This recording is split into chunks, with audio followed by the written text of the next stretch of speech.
I think a lot of immigrants, like myself, we submit to our fear. We submit to the guidelines that our family brings with them, that they also bring in fear. I feel that many times we think to ourselves that nothing will change, our voice doesn't matter. We don't know how to properly formulate what we want to say verbally because we think that we are not privileged enough, that we don't have what it takes, that our identity doesn't give us the structure needed to create change. And I think that a lot of immigrants don't realize that there is power in education. There's power in just simply telling your own story and not filtering the story, but simply talking from the feelings of emotions and how it has impacted not just their lives, but our family lives as well. What has been taken away from us, what has been given to us.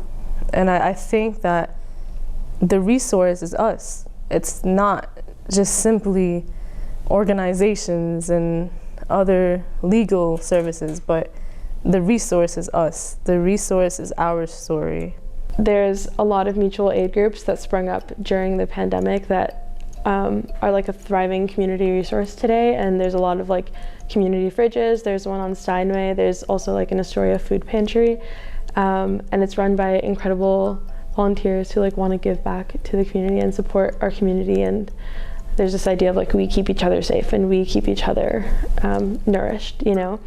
And so I think I would encourage people to look into those sort of initiatives, whether in Astoria, in Queens, in New York in general, across the country. Like there's these small pockets where community is trying to take care of each other, and you can be a part of that. You don't have to wait for someone to, you know, give you a certain power, give you a certain amount of money. Like you can do something today for your community, and you can connect with your community today. My favorite memory of Queens was it happened on 30th Ave, which is a couple avenues from where I live. I was printing some pro-Palestine posters at Prime Printing, shout out Prime Printing. And right at when I was checking out with these posters, I was asking about buying envelopes, and I ended up saying, no, actually I won't get them. And someone behind me said, oh, I'll get those for you. And I turned around and it was another community member. She was also there printing, and I'd never met her before. She said, well, it looks like you're doing something for a great cause, and I was wondering, are you selling these posters? Because I'd love one. And so on the spot, she bought a poster that would go straight into fundraising for Palestinians, and she bought 5 envelopes for me, and so it was a spontaneous moment of solidarity and allyship. Yeah, and I think that really does add to the level of community and the level of protection that all of us who live here, even if we're not Muslim, even if we're not from countries that are currently impacted by war, we are all part of the system, and we all have something to say and do, even if it's a $5 envelope to buy someone who's fundraising. And Astoria is a place where you can step in and receive that support. I precisely reside in Long Island City, and since I'm new in Long Island City, I learned a lot about the community, and I learned that it's the fastest growing community with the largest housing project in the US. It has 6 blocks, 96 buildings, and now home to many people coming from around the world to seek protection and to seek safety and protection.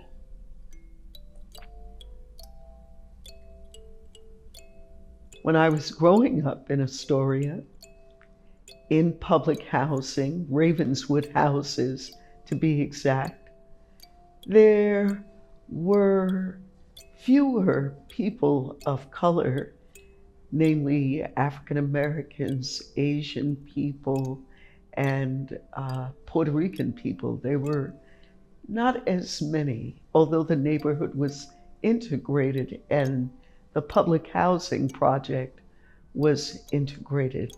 There were more Italians and Jewish people and Irish and Polish who lived in public housing.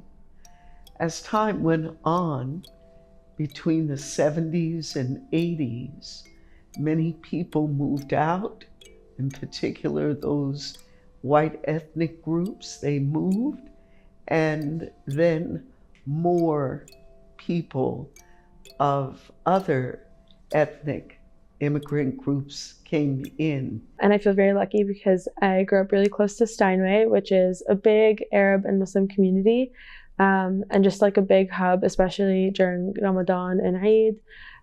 It's a big time for connection. And so I always felt like, even though I was growing up in the diaspora away from my family's homeland, I still had a piece of my homeland with me on Steinway. A heartfelt appreciation or deepest appreciation to your council from to help people coming to New York, helping them, welcoming them, and helping them settle. So New York City is indeed a welcoming sanctuary, and we do appreciate that. We also appreciate all the services that have been made available to everyone, regardless of where they are from. My question is, we all know that meeting the needs of people can be challenging, especially people that the new arrival or people that came from around the world to seek protection or sanctuary in New York can be challenging and complicated.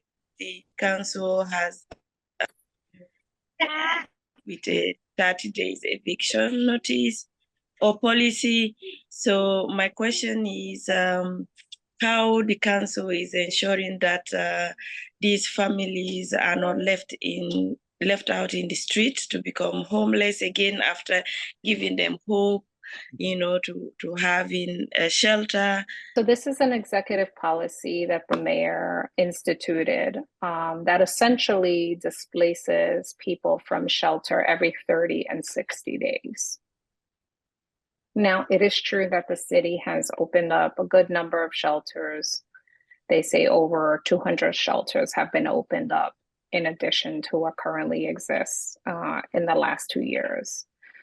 So there has been, a concerted effort to respond. But the 30 and 60-day eviction policy for families and just all people, right? Single, young people, like this affects everyone, is hugely destabilizing. Now, when we invest in stabilizing folks and, kids are going to school in particular, I think Hattie was talking specifically about families, it's hugely disruptive because kids are beginning to build relationships and build cohesion, and then suddenly we're just moving them. They have to leave, pack up all their stuff, go to a center and get redirected somewhere else. It could be in the Bronx, it could be Queens.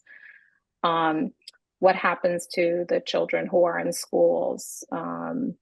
What happens to the paperwork, right? Often folks are given some support to begin, a legal process. So there are a lot of real challenges with this policy. This policy is meant to make people uncomfortable and to leave the system, which I find incredibly cruel and counterproductive, because I think if we're investing, let's say, in starting a legal process for some, there are many kind of immigration dispositions, right? It's not just all asylum. There are other there are other statuses and mechanisms within the immigration context that people could be applying for different kinds of relief. It takes years, and it's an adversarial system, and you can fill out an application today and you may need a hearing in 6 months, it may be 8 months. There's a continued follow-up process that happens, and moving people around the city in this kind of crazy ad hoc way, it totally undermines any stabilization that we're attempting to do. We put people in classes to begin to learn English, and folks want to do those things. You put them in school programs, and then you move them around 30 days. It's just like, it doesn't make any sense. Together, all of us will change the narrative and the context and the understanding, because the truth is, you just need to lean in and listen. You find that we are all searching for the same thing. We're searching for safety. We want to be happy, and we want to be able to sustain ourselves. There's no difference. And people are within their legal right to come here and seek asylum and seek immigration relief. It's not this illegal thing that people like to harp on. It is the same immigration pattern as back in, the ship days, when we had significantly more immigrants coming into New York City than we do have today. That wasn't, that was legal, as is the migration patterns we're seeing today. It is legal to come here and seek asylum. Queen City life, me try to get by. Prisoner is up no matter how hard me try. Queen City life in my heart now, my base. Right now, Babylon, they on me case. You are light of the world, a town built on a hill that cannot be hidden.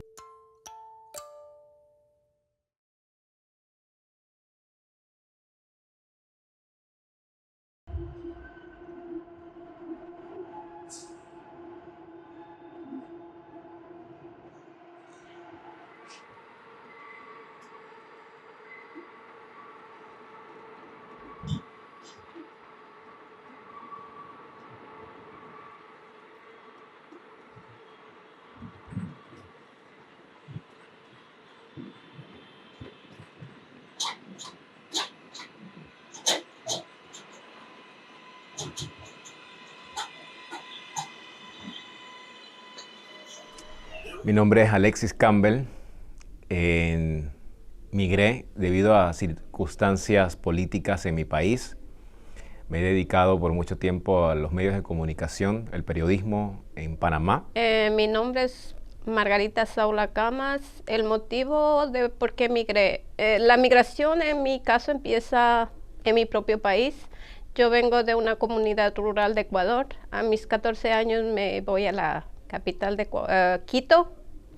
La circunstancia por qué me voy es porque mis padres quieren un mejor futuro para mí y yo quiero darles un mejor futuro para ellos. Bueno, mi nombre es Zhindon. Soy de Ecuador. Yo vengo de la parte de la sierra, de las montañas de Ecuador. Mi padre es de la sierra, pero mi mamá es de la parte de la costa ecuatoriana. Yo migré por varias razones a este país, para tener un poco más de oportunidades y superación de mí mismo, ponerme a prueba a mí mismo, sabiendo que es un cambio radical, salir de un país y ir a otro país. Entonces yo quería tener la experiencia de haber venido acá. Me llamo Rosalinda Martinez y vengo del Perú. Debido a las políticas económicas del Fondo Monetario Internacional a mi país, en el año de 1992, mi hija tuvo que emigrar a los Estados Unidos. Yo vine a Nueva York para que mi hija y sus hermanos estén más cerca. Tuve que dejar mi trabajo, mis amigos y una vida confortable para cumplir mi misión. Yo creo que emigrar mis primeros tiempos sin tener en mente de que quería dejar mi país fue duro para mí. Sufrí mis digamos, el primer año, porque cuando llegué yo allí a España pensé que yo iba a estar con mi hermana, pero mi hermana me dejó con otra amiga porque no podía estar con ella donde ella vivía. Ella vivía en un cuarto y la familia que le daba el cuarto pues no le permitía tener visitas. Mi experiencia aquí fue un poco rara, yo creo. A los 6 meses que estuve viviendo yo aquí en ese país, ya me quería regresar porque no sentía la conexión con ese país, no me sentía yo. Pero yo entiendo que todo es un proceso, entonces tuve que asimilar todo lo que pasó, ver cómo está mi país. Entonces tomé la decisión de quedarme aquí. Ya llevo casi 5 años en ese país y gracias a Dios todo me ha ido bien. Las personas que están acá migrando no viven y la salud mental a veces se les ve afectada y recuerdan mucho su país y aquí están trabaje, pero nunca tienen espacio para ir a un cine, para conocer, para disfrutar, porque siempre piensan en trabajar y uno que se gana 12, 15 horas trabajando y tiene dinero, pero no tiene tiempo de ir a desestresarse, a pasar un día agradable. Tan fácil que es como reír. La gente ya ni ríe, porque a toda hora mantiene estresada, con ansiedad. Entonces yo creo que a veces es mejor tener un poquitico de calidad de vida. Yo nací aquí en los Estados Unidos y mis papás son de Ecuador y Costa Rica. Ellos llevan mucho tiempo aquí en los Estados Unidos, de hecho casi 40 años ahora, y emigraron aquí cuando eran muy jóvenes. Cuando mis papás hablan de su experiencia de venir a los Estados Unidos, me siento muy orgullosa en saber todo lo que lograron realmente, y a veces soy triste porque me imagino que a veces fue una experiencia fuerte para ellos. Entonces, pero estoy feliz porque ahora están bien y sí. Gracias a Nueva York, estoy orgullosa de mis raíces milenarias del Tahuantinsuyo. Me reconozco como nativa de la América del Sur, heredera de una civilización de más de 5.000 años. Ahora estudio folclore en Jackson Heights, formando parte de una pequeña comunidad peruana en Nueva York. Apoyo desde el exterior la lucha por una verdadera democracia en el Perú. Y desde el 2018 formo parte de Jackson Heights Immigrant Solidarity Network y defiendo los derechos de los inmigrantes. Gracias, New York.